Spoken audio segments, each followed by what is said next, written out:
До вчера била вработена во приватна банка, со завршен економски факултет на студии специализирани за монетарна политика и банкарство. Немала искуство ниту лиценца за ревизија. Но денеска Афрона Вервизоли е назначена за главен ревизор во ревизорското тело за ревизија на инструментот за предпристапна помош. Односно, банкарката Вервизоли е поставена од владата да ја контролира и надгледува успешноста на трошењето на европските пари од ИПА фондовите.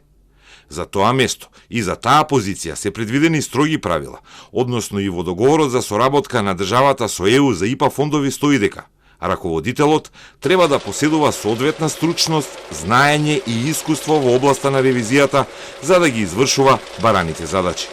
Постои и законски услов, а главниот ревизор за ИПА фондови мора да има уверение за стекнато звање од областа на ревизијата. Според сознанијата на Телма, таа нема никаков соодветен ревизорски сертификат, а владата во соопштението не наведува каква ревизорска биографија има Вервизоли. Владата пак соопштението на кое е ова кадровско решение го објави пред да заврши денешното работно време, иако седницата беше одржана вчера напладне. Дополнително, покрај тоа што избра банкарка на ревизорска позиција, владата на иста седница оценила дека ИПА програмите се спроведуваат поразително и подготви план за искористување на европските пари. Беше прифатен оперативен план за подобрување на капацитетите на институциите и осигурување дека целосно се користат можностите што ги нудат европските фондови. Финансиската анализа за искористеноста на ИПА фондовите по години е крајно поразителна. Досегашната анализа укажува на неискористени десетици милиони евра за капитални инвестиции од ЕУ фондовите. Планот опфаќа поефикасна искористеност на средствата и нивно ставање во функција. Во соопштението се наредени и новите 29 кадровски решенија, назначувања и смени. Некаде стари ликови, некаде познати, некаде сосема нови, а имаше и луѓе кои имале функции во претходната влада на Ковачевски.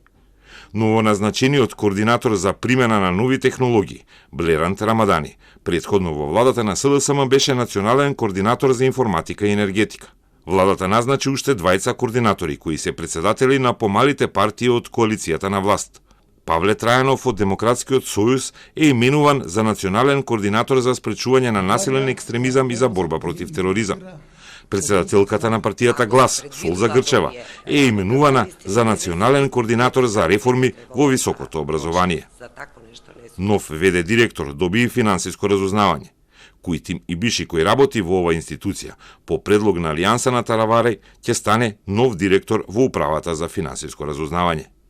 Дејан Станков е именуван за нов ВД директор на Државниот завод за статистика, а професорката Наташа Котлар е именувана за нов директор на Државниот архив.